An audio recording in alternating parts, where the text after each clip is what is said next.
Do you take interviews in your company? Are you a recruiter or manager or belong to the HR department who quite often takes interviews? Do you want to get better at conducting interviews and be a rock star of an interviewer? Then this video is for you. I'm going to share some amazing information on how do you conduct interviews in the best possible way.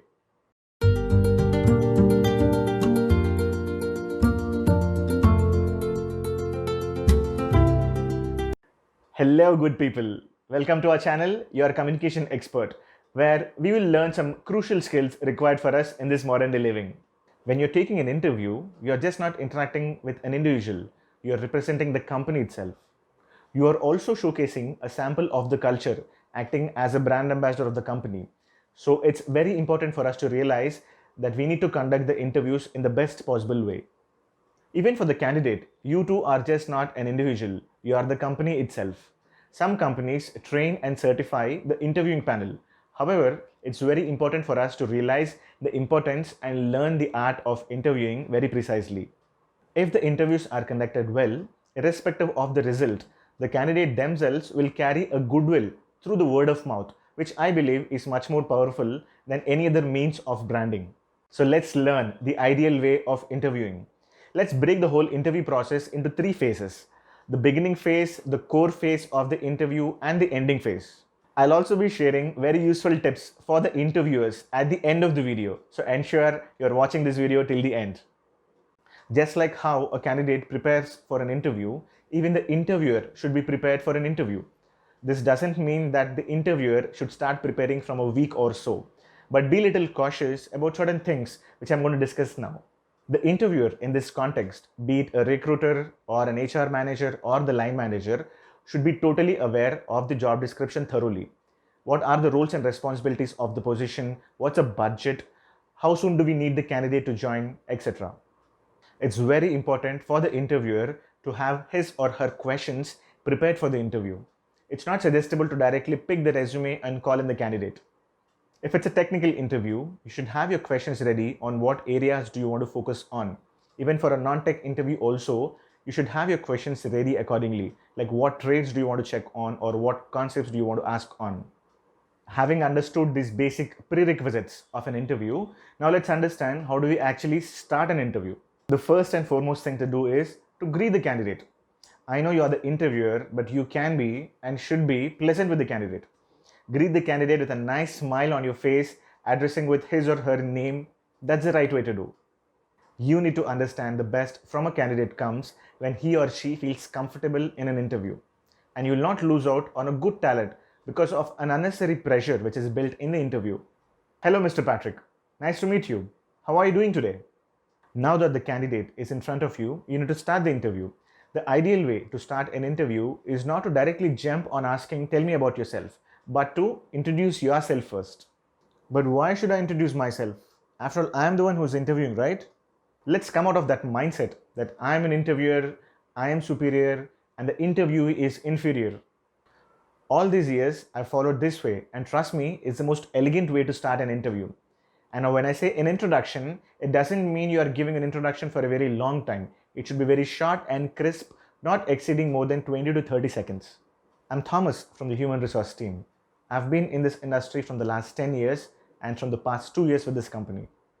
My name is Eric. I've been working here as an architect in Java from the last 5 years. I'll be taking your interview today. After you're done with this little intro, you'll explain the flow of the interview in less than 30 seconds and get started. I'll be giving you a brief intro about the company and the role we are looking for. Then I'll ask you questions which are specific to the job role. And at the end, if you have any questions, you can ask me. Is that fine with you? Obviously, the candidate will say yes. But explaining them the flow of interview and asking them if it is fine with them really shows that you respect his or her candidature, and then you can get started. Here is a small example. We are a software development company operating from India, US, and the UK. Our employee size is 1000 plus and we are expanding. Currently, we are looking for people with expertise in advanced Java. That's it.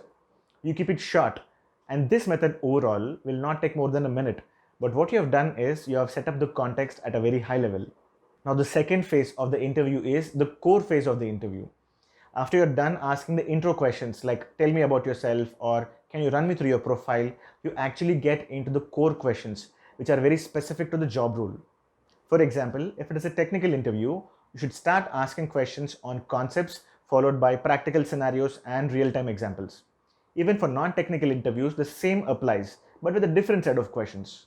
At this stage, you should put the list of questions which you framed earlier to the best use, which are very specific to the job role and also test the candidate thoroughly. Out of all the patterns of interviewing, behavioral interviewing is the most effective. Let's try and understand what exactly it is. You don't simply ask questions which are close-ended, like, are you good at advanced Java? Do you know OOPS concepts? Are you good at exception handling? I am already so advanced, I know advanced Java very well. Oops, I know OOPS. I know exceptional handling exceptionally well. You know what? You're hired. We know it doesn't work that way, right? Instead, we ask behavioral pattern of questions. And what are they?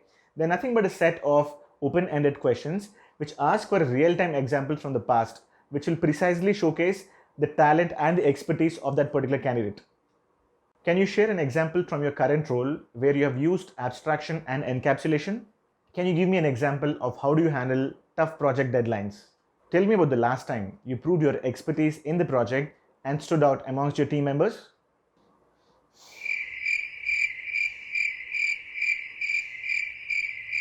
This is the way to do it. Behavioral pattern always works the best. Make a note of all the observations about the candidate in the interview feedback form instead of just scribbling notes behind the resume. Now the final phase, ending an interview.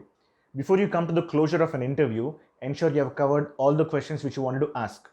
As mentioned in the beginning, after you are done, you ask if the candidate has any questions for you. I'm done with my questions I wanted to ask. Do you have any questions for me? By asking so, you are giving a chance to the candidate to clarify on any questions if they have. What's the standard HR joke ever? We are done with the interview, so we'll get back to you. Yep, we'll get back to you. Okay, we'll get back to you. Before you say this, ensure you give a time frame and pass the result or the feedback to the candidate very promptly. This is very much required.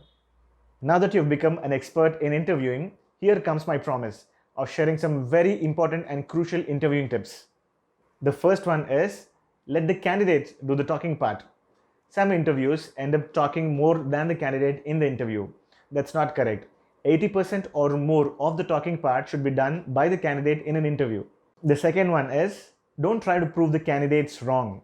You have observed the candidate has given a wrong answer to a specific question, but you don't stop there and give an explanation there. You just skip it and move on. If you really want to be specific about any answer, you can mention that at a later point of time, maybe in the feedback. The third one is, don't be rude with the candidates. As mentioned earlier, the person sitting in the interview chair will not make him or her superior and the interviewees inferior. So be very pleasant with the job seekers. The fourth one is, never end the interview abruptly. Maybe you have observed that the candidate is not up to the mark and you don't have any intention to take the candidature forward. But again, you can still follow the protocol with the minimum time possible, but again, don't end the interview abruptly. That's a bad sign. The fifth one is, limit asking personal questions. As an interviewer, you're not supposed to ask questions which are too personal, which might make the candidate uncomfortable. These methods which I discussed about are referred to a one-on-one style of interviewing. But again, if you think about it, the same applies for a telephonic interview also. The concept wouldn't change. Did you like this content? I'm sure you did. Ensure to like, share and subscribe to our channel, Your Communication Expert, where I assure you that I'll make you a rock star in this modern day living.